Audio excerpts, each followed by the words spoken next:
Hey everyone, welcome back to the podcast. My guest today is Dr. Anthony Balduzzi, and a fellow Italiano.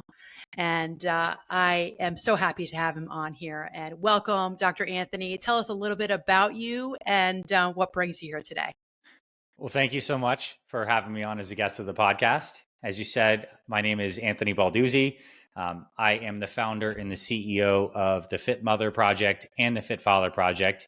These are health and fitness companies geared for helping busy parents over the age of 40 get back into incredible shape, lose the fat, build muscle in a sustainable way so they can set a good example for their kids, be around for their grandkids, and just get this area of their lives handled. And as you can imagine, growing up, this wasn't my dream profession. You know, I loved doing basketball and playing sports outside. I was born in Syracuse, New York, and I grew up between there in Toronto, Canada on the East Coast. And I watched my family just go through the busy, normal life. Like my dad in particular was so busy. He was in like the computer leasing industry, and it was a big time when computers were booming in corporate. And he was up and down all over the place, you know, and basically he worked himself to the bone. And I saw him get a cancer diagnosis when he was in his late 30s. He battled it for years and he ended up dying when he was 42 years old. And so a pivotal moment in my life. I was 9 years old when I saw my dad die.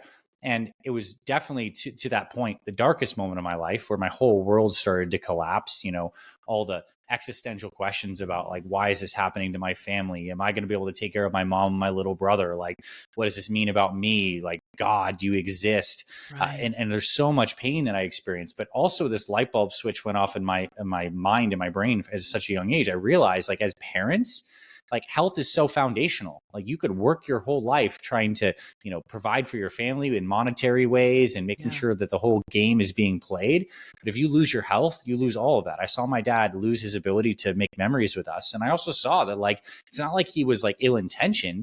It's just there wasn't a system for helping him stay healthy, manage his stress, sleep right, eat right. And so I personally got very interested in fitness. Like in my mind, I wanted to become so strong that cancer couldn't affect me. I wanted to be there to take care of my mom, my little brother. And, you know, I took on a lot. You know, it wasn't like a healing at that time of like complete, you know, I'm healed and I'm ready to lead this mission. There was a lot of pain that I took in, and I used it. I used it as fuel to push me into exercise and strength training.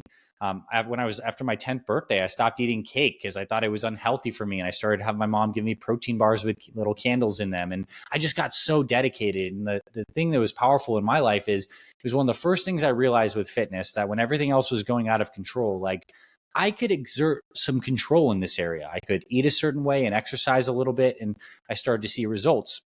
And part of my therapy at the time after my dad passed was I would hide some weights underneath my bed. And after my mom would tuck me in, I'd pull the weights out, pull my little Walkman out, and I would do exercises, you know, until I got so tired that I just, you know, went back to bed and went to sleep. And I found that I was getting physically stronger. I was healing mentally and emotionally too. I was starting to feel empowered, and I was starting to feel the early sense of this mission. Now, to not give you a full life story, you know, I just, that really catapulted me into studying fitness, competing in bodybuilding. You know, I studied nutrition and psychology at an Ivy League institution, ended up going to naturopathic medical school. And through all these experiences, I saw many people who didn't always have the exact same circumstances as my father, but they were busy parents that wanted to do better, and they couldn't find a way to juggle the busyness of life with a sustainable health routine. And so I started to build these programs, Fit Father Project at first, and then Fit Mother Project afterwards. And I'm happy to say, and from the pain of that early memory, we've had over 60,000 moms and dads in over 100 countries go through our programs and get their health in check. So mine has been this hero's journey that came through fitness and a lot of my own personal healing along the way, you know, physically as well as, you know, running a business. But that's the gist of why I do what I do today. And I'm excited to share some helpful tips with everyone. Okay. I have to unpack as a therapist, you probably maybe are not surprised. Yeah, let's go. Let's go there. I have to unpack the lifting weights when you were a little kid after your mom put you to bed. I mean, I'm thinking the word undoing is coming to me, that maybe in some way you were trying to undo what had happened to your family. Or like, does that make sense? Like I don't know for you, but I'm thinking an overcompensation of the crisis of what you and your mom and brother had just lived through. And it's like looking for some sort of control of what you could not control. Cancer comes in and it just takes, right? Yep. For sure. Yeah. Yeah. There's Yeah. that. Yeah. And I also developed a really strong will, a will that Yeah. came through like, grief and trauma. And I've actually learned this now through neuroscience is a lot of these same Yeah. grief pathways are Hmm. very similar to our motivational pathways. So like I almost Right. shifted these grief patterns into just like a drive to become something and to honestly Right. build up an ego that got very entwined with my experience of my body. I wanted to be strong. I wanted to be respected. I wanted to be the man of the house. And ultimately I had to reckon with the ball of that ego that I created and cast out into the future. But a lot of Sure. power came from it as well. Sure. Wow. So how did you at 10 years old even know about, well, what did you know about fitness in your 10-year-old little mind at that time? Yeah. Nothing. I mean, Yeah. I just knew that my mom gave me a pair of my dad's dumbbells and like I could move my body Oh. with them. I could do some curls and push ups and Oh my squats, just some gosh. basic stuff. And what I realized too is just the fact of exercising and exerting myself was changing my state so fundamentally. I knew I just felt better afterwards. Like I felt less sad after I moved my body and Yeah. wanted to become stronger. And I must have had enough, impressions of what some things that I could do that Yes. something made sense. And I also remember the first time I got like a little pump in my muscles. And when I went to school and I flexed and everyone was like, whoa, you have a little Yeah. egg in your arm. Like I got a sense of, confidence, I guess, and a little bit of social respect. So it all started to compound very quickly. And that's, I think, why I could say, even got addicted to fitness at the time. But now Yeah. as a dad myself, I know how much deeper this is than any of Yeah. the physical, vanity side of things. But this was my life trajectory. Why did you go into naturopathic medicine? What was that about for you? Well, for sure. I went to University of Pennsylvania in Philly, and it was like a very heavy allopathic medical school. I even did research there as an undergraduate. And I also knew, because I was doing bodybuilding and fitness at the time, that the most Hmm. profound changes I'd ever seen with my body were driven by nutrition, exercise, and Yeah. supplementation. And I also knew that I could very clearly see that we have a system that's really good at treating disease, Yes. and wonderful at treating things like cancer or orthopedic issues. But I also saw that there's all these cardiometabolic issues that I was getting an understanding of that could be fixed through lifestyle that were not being addressed in the conventional models. The Right. incentives were wrong in many cases. And it just didn't seem like something I was really driving with. And I followed some of my mom's advice. She's like, I'm seeing a naturopathic functional medicine doctor. You might be interested in this.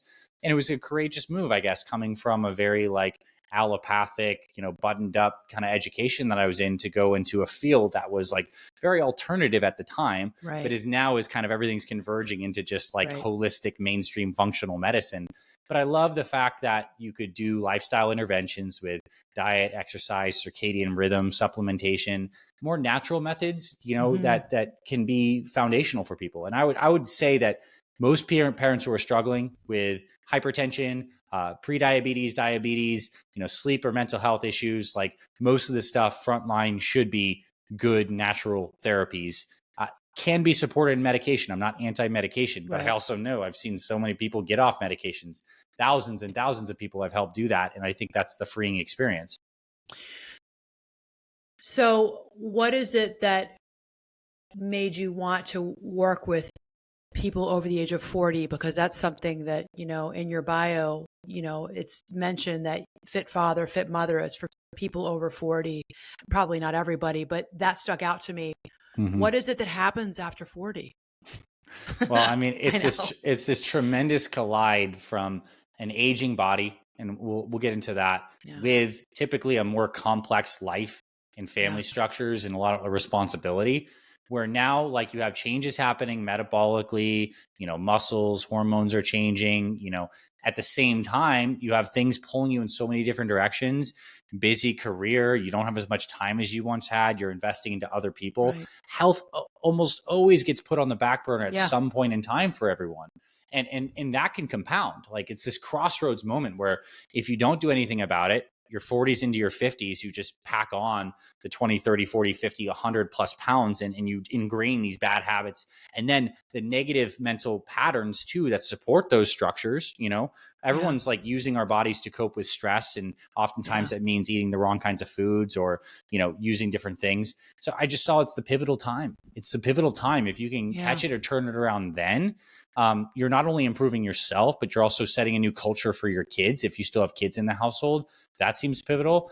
It's also, I think we just start to appreciate our health more as we get older. when you're in your 20s and sometimes 30s, you feel Take it for invincible. granted. Right? Take it for granted. It's just like you're breathing, it's like a fish breathing water. Like it's just how it is. But then when you realize that, man, stuff doesn't feel like it used to, and I don't have that much life left. Like the cool thing is that the human body is so resilient and it can reverse these things with the right inputs. So I just get so much reward helping. And obviously my dad too, you know, he didn't even really get to experience his 40s, died at 42. And now I know, like, he was so freaking young. Right. His whole life ahead of him. 40 could be like the start of the game, right? You have the wisdom, you have more clarity, you know, but you know, many people are allowing themselves to get over the hill too soon, in my opinion. What did your father, can I ask what type of cancer he had? Yeah. Oligodendrocytoma is the kind of cancer that he had. So, you know, a nervous system cancer, primary brain tumor. And he had, you know, chemotherapy, radiation, had it twice, you know, and I got to see him not just in the fact that he had cancer, that he battled it. I got to see what physical weakness looked like. So it was like a slow process that I got to see what it's like to not have physical vitality and all that you miss out on. So it was like this perfect dojo and training ground for me understanding how important health is and, you know, all of this.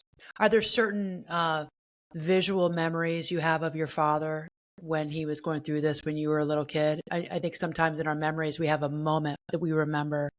Is there anything that stands out for you? Yeah, a couple. Like one is like my dad, because he had brain surgery multiple times, at least twice, maybe 3 times. His skull was so misshapen because, you know, it just got cut open. So these gashes and valleys, and he would wear a wig that he would tape on, and then he still went to work and all that.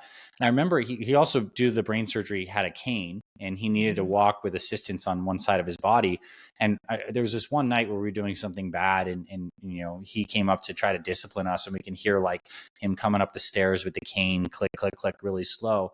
And my brother and I knew we could just run up to the top bunk in the bunk bed and wedge ourselves in the corner, and he couldn't get to us. Yeah. And I just remember how frustrating that was for him, that even in his ability to try to show up as a parent, he didn't have the actual physical capacity to even discipline us in this moment. And that always stuck with me too, because it's like health just gives us power. It gives us the ability to do things, whether it's corrective actions with our kids, but you know, and now as an adult myself with kids, like what that must have been like for him to feel that weak. You know, that's something. And I mean, could be a story in itself, but it was a pretty tremendous experience the night he passed away. We had just moved from Toronto, Canada, to Scottsdale, Arizona. And I think my parents knew my dad was going to die soon. We're trying to transition us to a better, healthier life. But I just moved from Canada to Arizona. They're very different places. I didn't have friends. It was hot. It was like May at the time. And I went down to the basketball court to just like play with the local kids and blow off some steam. And I was angry at the time because my dad's in effectively hospice care in my parents' master bedroom. He's really not moving, not that conscious. And like, I'm kind of playing rough with the boys, and I get pushed and I fall and I break my arm, like a bad break. Like it's like a total V, you know, when I walk back home to mom. And so open the door, and imagine what my mom's thinking at this time. Her husband's dying. My little brother's somewhere, and now I have a broken arm.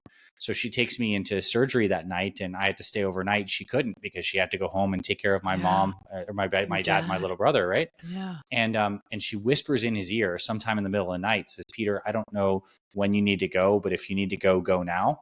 Like, I want you in that hospital room with Anthony tonight." And that was literally the moment my dad let go. He died right there.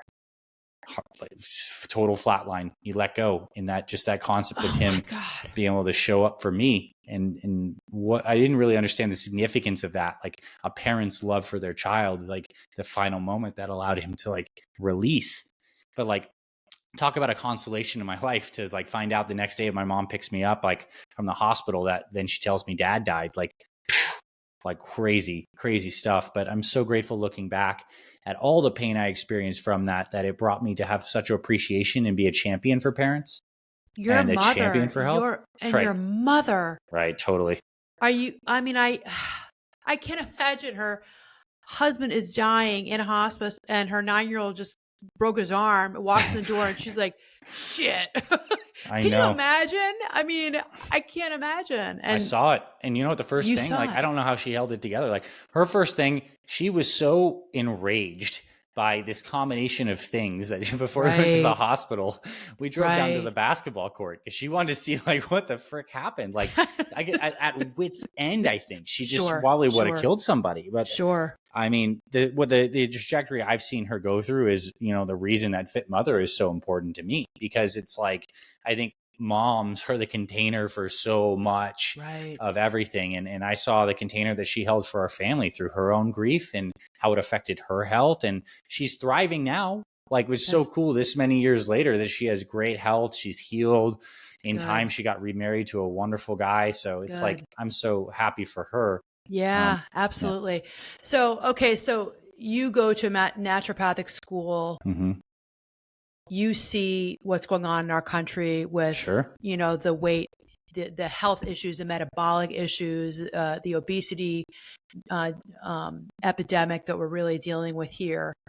What do you think is the first thing that people ought to do if they're dealing with pre-diabetes, they're overweight?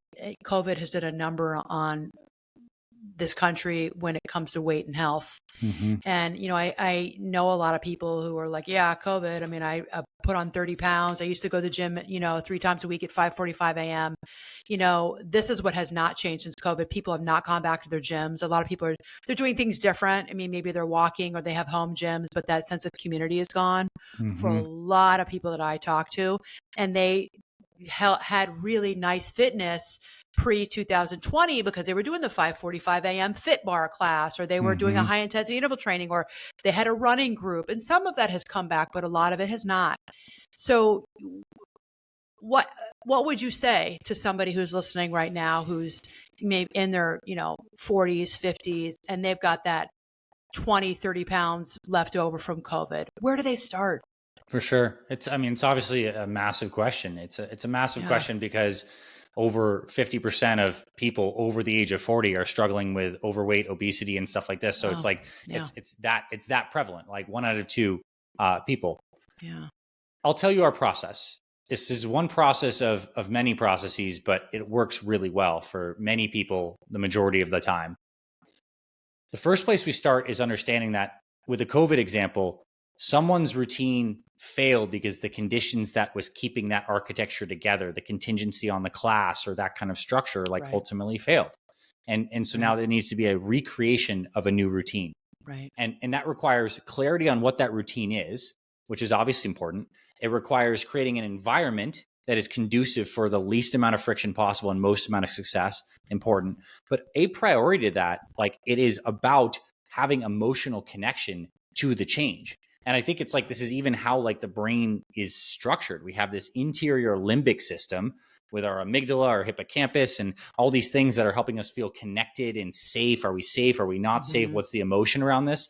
And then layered on top, we have the prefrontal cortex that's interested in the plan, the logic, the conditions, and creating the structure. So what we do with all of our program members is we help them really connect to the value of their health.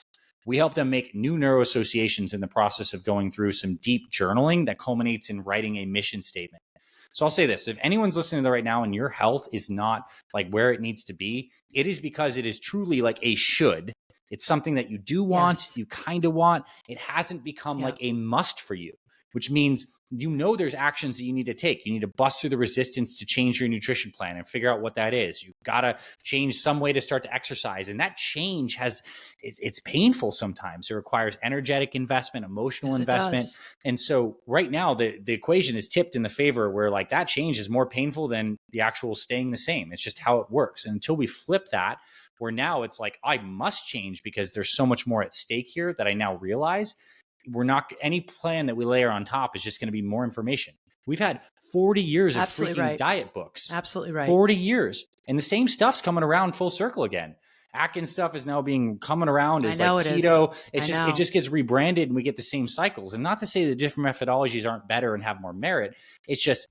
It's a merry-go-round of new information when the emotive structure is actually what really leads to change. This is the basis of your whole work. It's let's get into the deep stuff and then everything is going to kind of lay on that structure. I think people are flooded with information. It's too much. It's a flooding of the brain. People cannot take this much information in, and then it gets confusing. You don't know which direction to go in. If you're paying any attention, mostly on social media, everybody has the secret. And what I'm seeing now, I'm on TikTok, and what I see now are there's so many commercials on there. It's annoying. Now it's like anti-aging, longevity, resveratrol, NAD, everybody's talking about, and it's overwhelming because you just don't know, like, what do I do? I want to get rid of my wrinkles. Yeah, I want to lose this weight. Is it keto? Is it paleo? Should I be vegan? I know I need to eat a little bit more vegetables, but what's the direction I should be going in? And I think that it's just information overload. And what happens is people go, oh, forget it. Yep. And they just go back to, I'm hungry. It's 5:30. I picked the kids up from baseball practice. McDonald's. It's a Big Mac and a Diet Coke and fries. Yep. And we're all doing that because it's easy. And I don't know what to do anyway. I know I have to lose this weight, but it's not an excuse. But in a way, it's a reason. And I don't blame people. There's no judgment. I mean, I think that, to your point, people are busy. And if you just are listening to all the noise around you that you need to lose weight and this is the diet. And to your point, if you haven't been intentional, sat down and really journaled about your inner motivation to change, it's not going to work. For sure. Right? And I want to run you through the process because I want to get to nutrition next, but like some powerful questions that someone could journal on is you can write down like maybe what are my deepest values in life, or what do I care about the most? Maybe it's family, maybe it's your financial abundance, your spiritual health, your ability to contribute, a certain passion or hobby. You like write those things down. And then you can start asking yourself very directed questions is like, how is my health related to my ability to be successful in my line of work? How is my health related to my ability to be a good parent or a grandparent? How is my health or lack thereof related to my feeling of spirituality and my connection to what I believe deeply about the metaphysics of like life and reality? What we're doing is trying to get health to be the spoke of this wheel, to recognize that it is. Because right now, a lot of people, they believe their health is something else that they'll have time to get to and their life is somewhere else, where it's truly like we want to weave this in and make it more integrated. So these are questions. It's like, where is my health going to be like if I make no changes 5 to 10 years from now? Like, what does it really look like? Like, what are my parents going through? What am I witnessing? Like, what's in the future? And what could change if I made changes? And what would I love life to look like? These deep questions are important for people to go through. And this is the first step of our program. Before nutrition, we help people get clear and crystallize a written mission statement. And the process is powerful. It gets that whole limbic system, the deeper areas of the brain, aligned with the change. Then, I'll pause there and then I want to get to nutrition. Well, I was just thinking that's brilliant because of what the neurology behind what you're saying. But can I say this in simple terms that Grace? You're pushing your clients to have buy-in? Yeah, for sure. You're pushing them to own this, buy into this. You now have skin in the game. You wrote this mission statement. So it really is about ownership of why you're doing this right now.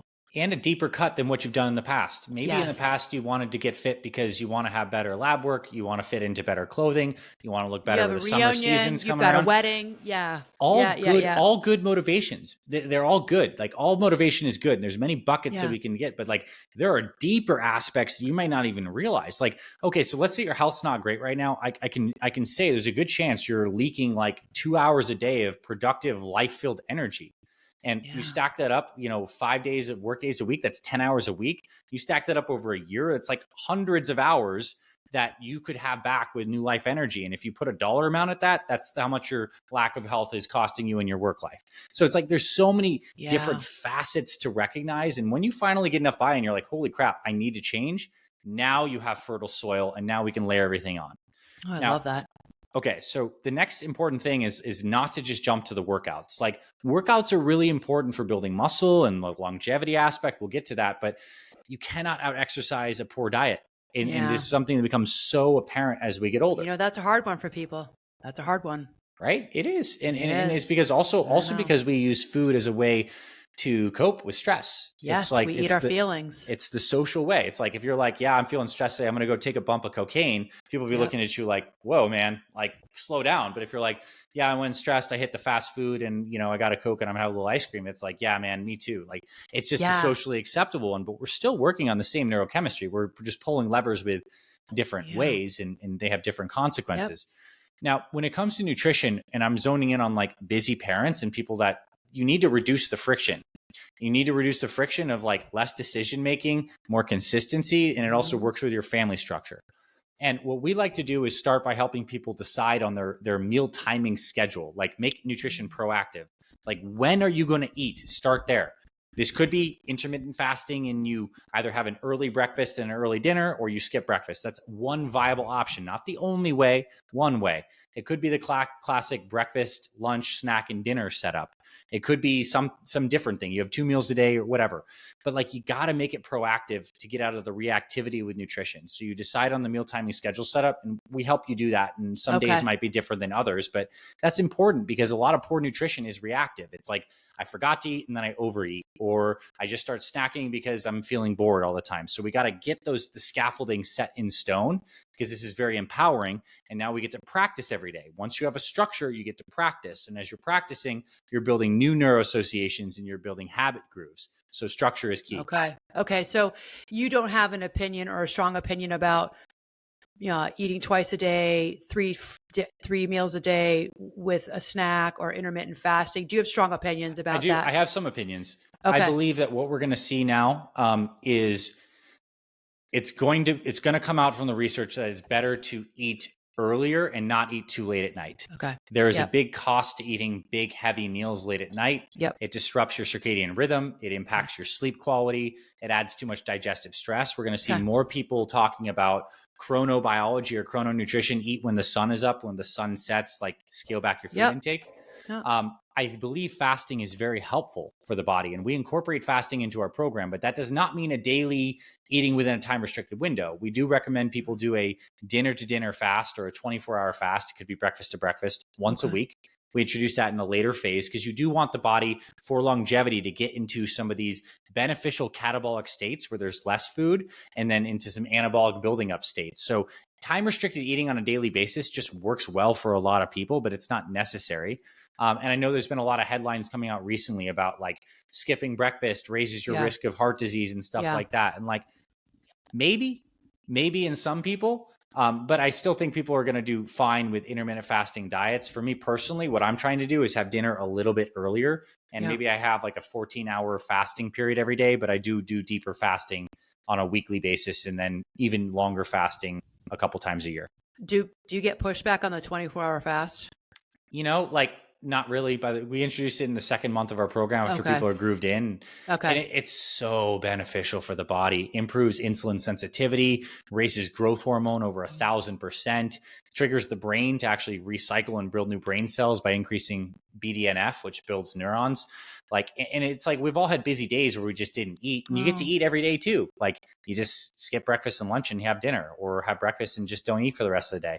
You can have some black coffee, some green tea, some water. I was going to say, so you can have black coffee, water, green tea, and that's considered part of a 24-hour fast. Yeah, for sure. Non-caloric beverages. And like, also just from a calorie standpoint, it's not all about calories, but calories do still matter despite what people may say. And you get to create a nice calorie deficit. If you do a 24-hour fast a week and you have a healthy meal for whatever the meal you have that day, you've created a nice calorie deficit that benefits you for the rest of the week. And you could do it on a busy day. I find there's also spiritual benefits to it as well, if you want to sync it up with whatever kind of religious or spiritual practice. And make no mistake, every major religion has a lot of scripture about the benefits of fasting on many levels of the body. And it's a body, mind, and spirit experience. And so I absolutely recommend it as part of it. I have fasted as part of, I'm Catholic and I practice my faith, and I have fasted on retreats. It's been hard to do prayer and fasting. And I was like, well, I'll do the prayer part, but I'm not doing in high school and college. Like, I'll do the prayer part, but I'm not doing the fasting part because that's just too hard. So then I just went to bread and water and coffee. And then I did the fasting. And there is, to your point, there is something to when you are fasting, what it does to the deep level of spirituality with that and your relationship with God. I mean, there's something to it. And I always would think to myself, how did Jesus fast for 40 days? Like, that's impossible. But there are people who have done it. There's many people who have reproduced a 40-day fast online fairly recently, and it's doable. And I'll say a couple things. Like, fasting is not about like depriving on a constant basis. It's just like a practice of doing it consciously, episodically. It builds you recalibrate your relationship to hunger, because you will feel hungry, but you're still like choosing to do this. And with a dinner to dinner fast, like you have dinner at 5 p.m., you stop eating after dinner, and you just skip breakfast and lunch, and you have dinner the next day. Like, we've all kind of like done that. It's really doable. Yeah. couple other things I'll share on this is Yeah. like a lot of women in particular sometimes don't do great with constant intermittent fasting, like time restricted eating all the time. And if you're Okay. still having a cycle, it can like really throw things off at certain points in the cycle when the body is like looking to get more nutrition after ovulation. And, you know, there's a potential pregnancy. So oftentimes women do better with a little more carbohydrate intake during those times. Yeah. So certain women have had, you know, gynecological issues and period issues from doing too much fasting. The 24 hours better because it's just a little pulse once in a while Okay. for a Okay. fasting stimulus, not a continuous restricting signal. So for what Well, that's worth, thank you for that. Yeah, yeah, thank you for that. You explained that very well, and it makes a lot of sense, and you breaking it down so it feels very doable listening to you talk about it. And Um, last, I want to say one more go thing ahead. about fasting. It's like, and for a longevity benefits, really anti-aging, if you can do a couple times per year, and you got to work up to this, you got to start with 24s. But if you can do a multi-day water fast, you'll still have coffee and tea, whatever, but like a 3 day, 72 hour fast, activates your body's stem cells, regenerates it. Like the process of getting older physically, Wow. like we wear the signs of wrinkled, damaged skin, dehydration, Yeah. creakier joints. Like our cells are like are little like fractal expressions of that. We get old cells, like geyser cells. They call them senescent cells. They're cells that are Yeah. not functioning well. They're still taking up space and energy. When we get into a deeply fasted state, the body like cleans those things up. It triggers those cells to die. It stimulates those stem cells to go regenerate the body. And this happens after a deeper fast. So if we're talking purely for like what I think is good for longevity, a 72-hour fast a couple times a year would be absolutely beneficial for people, but you got to work up into it. It's not just like you start that, but Okay. that's just the truth. At least what I believe. Something about your extending your telomeres. For Would sure it tell? too. Yeah. Tell me. Speak about that just a little Okay, bit so about the telomeres. DNA is like is the blueprint of all life, and every time we kind of reproduce, like the chromosomes that effectively DNA like is like wrapped and bound in, they have these telomere caps at the end of it, and as we divide and cells divide, those telomere caps at the end get smaller, and Yeah. people say that this is our like lifeline, if you will. It's Yeah. like the telomeres expire, we expire, and there's an enzyme called telomerase that can actually repair those telomeres and make them longer. And as we live longer, we've had more damage and more cells have had to divide, then, you know, our telomeres shrink. But actually fasting is one of the triggers that can improve telomerase and can actually extend those telomere length. So that's a good thing. But I'm telling you, you're not going to get this from just doing like time restricted eating once in a while. There are some supplements that do claim to improve telomere length. And I think we're going to find more medical therapies that do so. But I will say doing these deeper fasting periodically has a good benefit paired with exercise as well. So there are no supplements right now that you would recommend to help with extending your telomeres Not that that are I know of. I think okay. like anything that's supportive of NAD, it can be helpful, and we can open up that rabbit hole because there's a lot of politics involved with Can that we? whole Because game. I'm hearing a lot about it. I listen to David Sinclair, Rhonda Patrick. I mean, you know, there's other people whose podcasts I listen to. I don't. It's confusing, and I know, and I'm not like you. I'm not a naturopath. I'm not a doctor. I think I'm pretty. I am interested in this, right? Because I'm interested as an athlete and longevity, and you know, I'm just interested. Well, I'll But say this. I'm overwhelmed. Yeah, so I'll say like the unfortunately, like I think David Sinclair did a lot for the field initially, but like if you're following any of the controversy, like a Yes, lot of that research was totally fabricated I on know. resveratrol. And like I this idea know. that resveratrol is this magic anti-aging compound found in grapes and wine, and we need more of it and take supplements of it. It's just not substantiated. And I there's a know. lot of money, politics, and BS. I Now, there are know. different derivatives of things that do increase NAD. So nicotinamide riboside might be one of those things that people can take, or NMN is another kind of Yes, thing. but you And can't get it anymore. right, It's off the market. You can't well, get it. It used to be on Amazon. largely because of Sinclair stuff, because there's They've been taken like it off. patent and IP kind of things. Yep. But even like the B vitamin niacin, which is very effective, like can downstream be converted into these NAD cellular signals.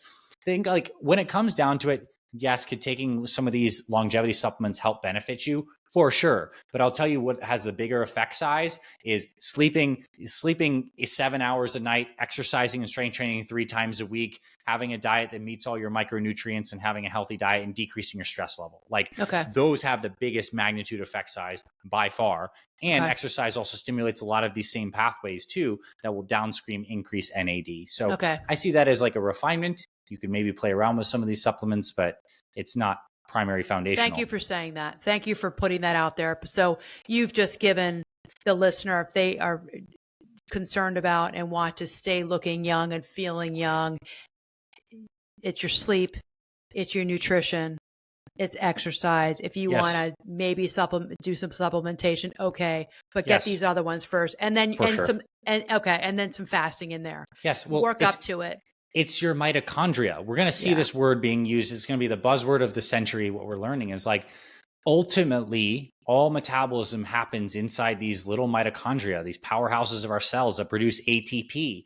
And like when those mitochondria get damaged or dysfunctional from toxic environments, too much stress, even trauma, it's early child life trauma. You find this fascinating with your line of work, can actually trigger the body to put the mitochondria into like more of a suspended animation state where they're not producing all the energy. And as we get older, we have mitochondrial damage, our energy production goes totally down. So how do we take care of our mitochondria? It's a use it or lose it. We exercise vigorously, right? We sleep and keep the system where it's not in a stress 5-alarm fire all the time kind of state.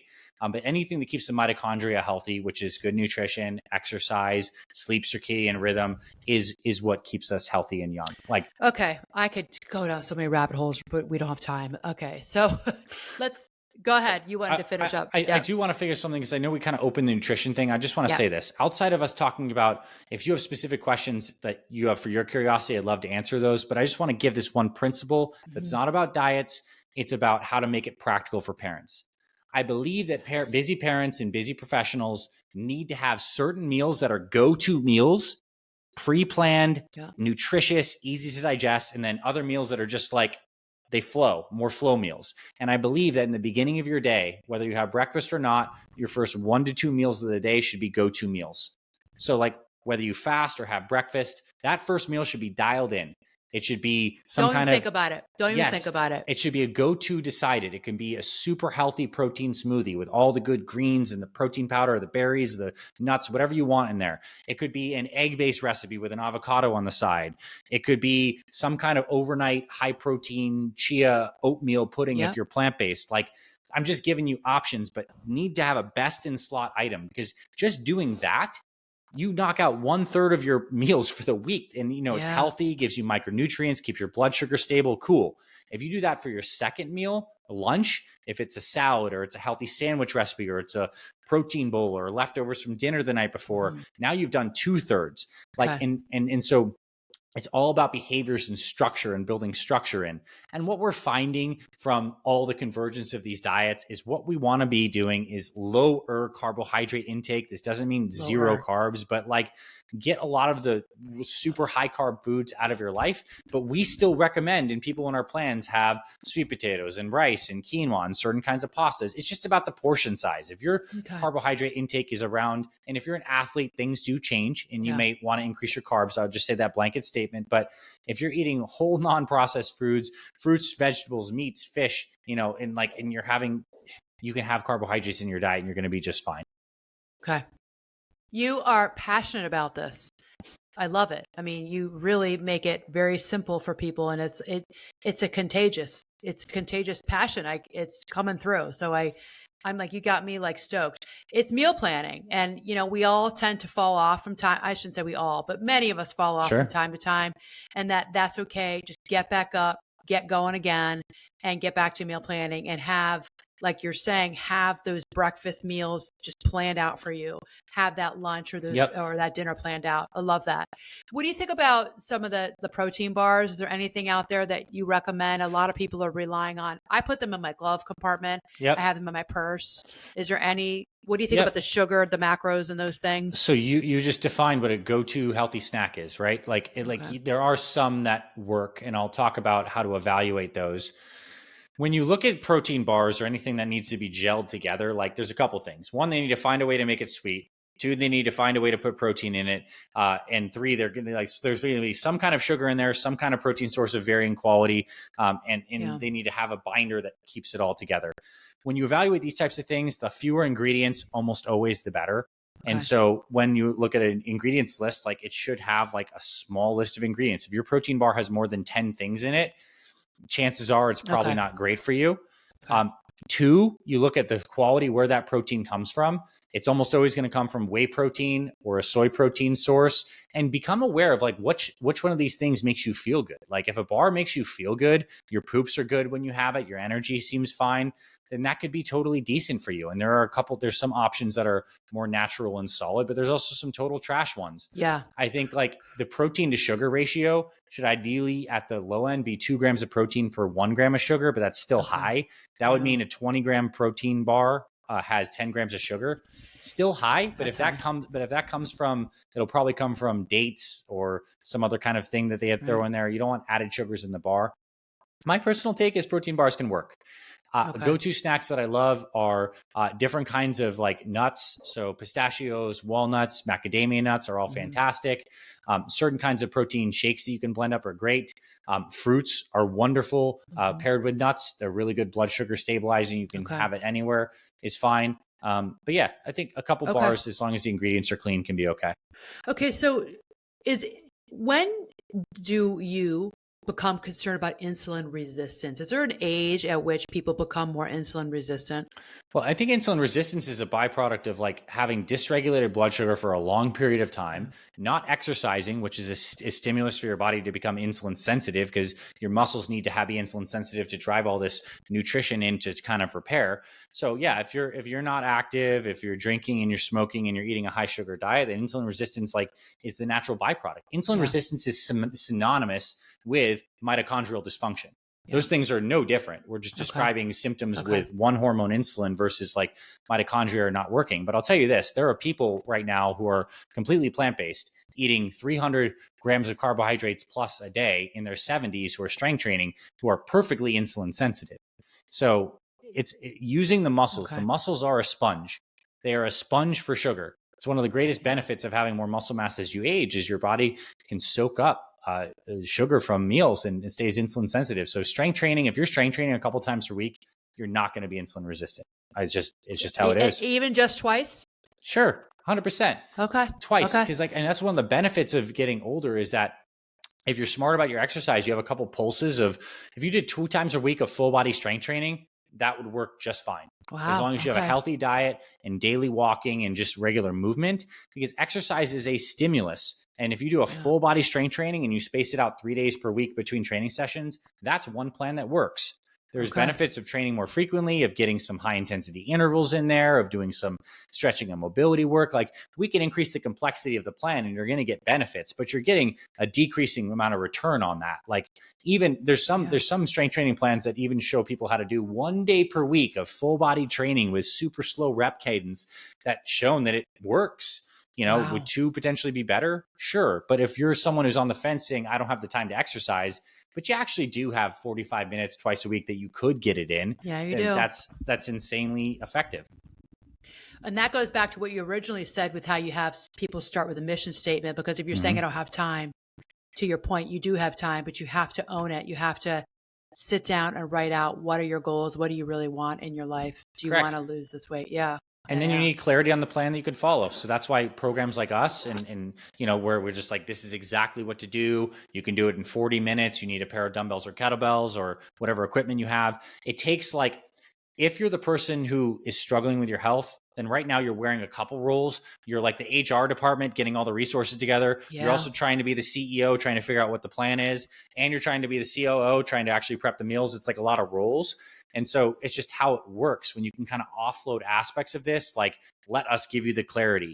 Do yourself the favor of getting yourself emotionally aligned. And like, things are going to flow a lot better. Really great way to put it, because it's so true. And I see a lot of women, moms are doing this, and something always gives, because they just have this mental labor in their minds of all the things that they have to do all day long. And oftentimes, and they know, and we know not to do this. And at the same time, we still do. We will put ourselves last, and that will mean, or we're just freaking tired at the end of the day. And if you're not a morning person, you're not going to work out at 5:45 or 6 a.m. And then you're tired. It's like, I meant to do it, but I'm not. And I'm just exhausted. And hey, no blame there, because you are tired. Yep. You've got to find a way for you to figure that out where you can get that fitness in, right? And if the plan is designed in a way that it reduces friction, it's very doable, then you actually feel like you no longer are in the guilt shame cycle. Like you actually break free of that, because it's like, I knew I had 2 planned workouts in this week. I got them in, or maybe I only got 1 out of 2. That's still so much better than being in the Yeah. space of just not knowing, of feeling totally trapped. So it Right. gives you the ability to practice and get better. And that's how we change our neuroassociations, as we try to do the best we can. I'm a big believer in building in free meals, like once in a while, that they're pre-planned. Like that's an important aspect. I'm a big believer in having the skill set of getting back on track. Because it's like we all have this idea that we're either on the plan and then it's this all or nothing thinking, and then something happens and we're off the Okay, plan. let's talk about that. Let's talk Sure. about that, because I don't think I've ever heard anybody talk about that. And I know that I've done that, like free meals. So I hear people say, no, no, no. Like I'm in a training program right now, and my coach is like, do not blow off the weekend. I mean, I don't, but she's really into, no, it's 7 days a week, keeping on with your nutrition. Mm-hmm. Don't blow off the weekend. And I'm like, yeah, but I want to go to my favorite Neapolitan pizza For place sure. and I want to eat the whole damn pizza because I Mm-hmm. love it. And it's a treat for me. But she would, I don't tell her that. She probably would be like, that's not really wise, Anna. And then you've got other people in the field of, health and fitness who are like, no, you can have cheat meals. You worked all week and you have your cheat meal if you want to have it. And then when you fall off, I don't have shame around it, but I do have some guilt around it. Mm-hmm. But I've never heard anybody talk about a skill set to get back on track. So For speak to sure. that a little bit. Well, I think first off, if it's like the idea of cheat meal inherently in the label means you're doing something bad and this is like really deviant, where like Yes. free meal means this is a pre-planned activity that is within the bounds. We understand there's going to be consequences to this, typically gastrointestinal, but Yeah. I'm actually choosing to do this for this set amount of time. Right. And I think it's like a dam. If it's like pressure builds up in a dam and eventually water needs to be released. And if you're on the plan where you're like never cheating any time or never free meal any time, like eventually something's going to give. You're not having that That's joy not going in to life. happen. And that's Right. not going to happen. You're not going to do it 100% of the time. Right. You're just not. And now imagine this. Imagine the scenario where your plan, Anna, would be like Saturday night out with family and friends. You have a free meal planned. You've trained hard the weekend. If you want to be really tactical, maybe we even worked legs on Saturday, synced up. Right. So your tank is nice and empty and you're ready to like absorb some good calories. You're insulin sensitive. You go in, you eat the whole pizza. Yep. And you know what? It was good. But the next day, as we like, and I'm a big habit of having people, at least on some kind of continuity, weigh themselves, not for shame, but like as data, you find that you're 3 pounds heavier, you feel bloated, and you haven't pooped like you normally would at this time of the day. And you reflect back, you're like, man, that pizza was good, but like maybe I could have done a little bit less. Yeah. You just had a learning moment that we engaged here. Like Right. you were actually creating new neuroassociations where like the pizza was good, but maybe it wasn't that great. Other times you might have a free meal where you had something and it was great. You felt fantastic. Back to the week, all good to go. Right. And that's why the process of getting back on track is a skill set, like starting the day off with some kind of behavioral hook. Like for us in Fit Father and Fit Mother, it's 20 to 32 ounces of water with some minerals in it. Like kickstart the system. This is the behavioral hook. Yesterday was yesterday. This is how we start. You have you either fast that next day or have your scheduled go to meal number 1, and you get right back on track. And it's just part of the gear turning, because it's okay to drift off for like a day. It's just when it turns into a week and then a month, like that's the only problem. I love that. Okay. I love that. You just gave me a really good a mindset to think about that, which I'd never thought about it like that before. Okay. Let me ask you this. So many of my listeners and clients are dealing with the menopausal weight gain, and they're waking up, it seems like overnight, and they're noticing this belly fat. Where do they start? What advice or counsel could you give them when it comes to weight, trying to lose that weight? For sure. I mean, it's super challenging period of time for so many ladies. And I think the 2 areas that I want to suggest people lean into is your muscles and your digestive function. So gut health and muscles. And I'll start with the muscles. It's just so amazing what strength training can do for women during that period of time. Like one, foundationally, when you start to build muscle, your metabolism is just higher. You're more insulin sensitive. So you can eat more calories and you're not feeling like you're gaining weight. 2, the strength training stimulus actually does stimulate your adrenal glands, which now need to take up more work during that menopausal period to produce some of these sex hormones that the ovaries are kind of shutting down and not doing as much work. Adrenal glands actually get upregulated now during this period of time when you do strength training. So you get better natural hormone production, which is great. It also activates these longevity pathways, these sirtuins that are really great. So You build muscle, you focus on that 100%. So if you're strength training at least 2 times per week, ideally 3 or 4 would be a wonderful place to start. Okay. 2, on the checklist, if your digestive function, is not great, like you don't have regular bowel movements, you feel regular bloating, then anything you can do to optimize your gut function, your probiotics, getting the right kind of prebiotic fiber in there is going to be essential, because a lot of our neurotransmitters, our hormones, and just our ability to assimilate nutrition starts in the GI tract. So this means typically cleaning up nutrition even more, maybe doing some elimination of getting all those processed foods, peel back on the carbohydrates for some time, and really focus on proteins, healthy fats, and maybe some fruits and vegetables, but really clean up that nutrition and find out what works good for your gut function. You've nailed it when you have regular bowel movements that are well formed, and you're not bloated all the time. If you can get those pieces nailed, the muscle building and the gut function, it's going to be massive. Other things that are helpful, like you can include some good supplements and herbs that are time tested to help. Things like maca root can be helpful for some women. Getting things in like flax seeds or hemp seeds into a smoothie, for example, can be helpful. Having some more soy products, like I would only recommend organic and maybe fermented like tempeh, could be helpful, because you get some of these soy isoflavones that actually bind to those estrogen receptors, not as tightly as regular estrogen, but still initiate some of those downstream effects. That can be a gentle way to go about this.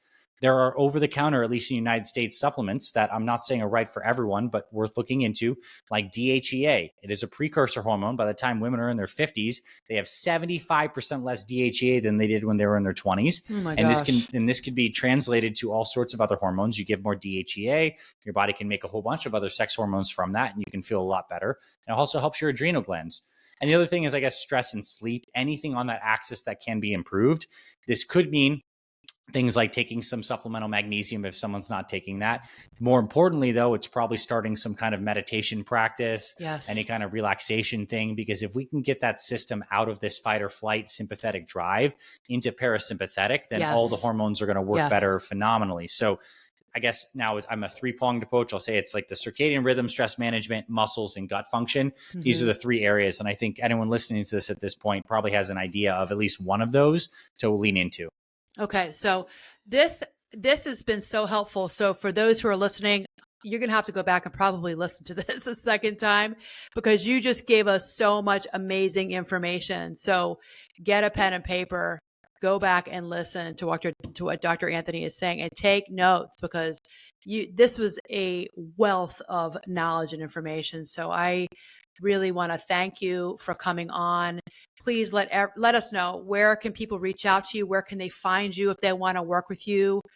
Tell us all the stuff, and I'll put everything in the show notes too for the listener, so you can, where to find Dr. Anthony. So give us all the good stuff. For sure. It's so good to be here and to share. And like one of the things I love about our Fit Mother program is that we basically distill this all into like bite-sized chunks, and we actually literally coach you through every step of the process. So it's not like information overload. It's like, do this, do this, do this. And you see changes in results. So our program includes workouts, nutrition, accountability coaching, supplementation. We have it all. It can be found at Fit Mother Project if you type that into Google, or fitmotherproject.com. That's where you can find our website with our program. Another amazing resource is our YouTube channel. Like we have, 400,000 plus ladies subscribed to there, and hundreds of videos. So you can check out all stuff. Like I have videos on meal prep. I have workouts you can do for different areas of your body. If you just want to see and get a feel for how we program things, then the YouTube channel is a great place to start. And we also have a free, gift that people can get if you join our mailing list. It's called our Fit Mom Jumpstart. It gives you like our at-home 24-minute workout. That's great for muscle and metabolism. It also gives you our meal prep guide, as well as a sample meal plan for a day. So you can check that out as well. Fit Mom Jumpstart. That's going to be linked on YouTube and the website. FitMotherProject.com.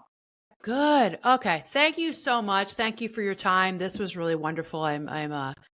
You've inspired me to get working on my fitness and my nutrition even more than I already am. So thank you so much. You're welcome, Anna. Thanks so much. All right.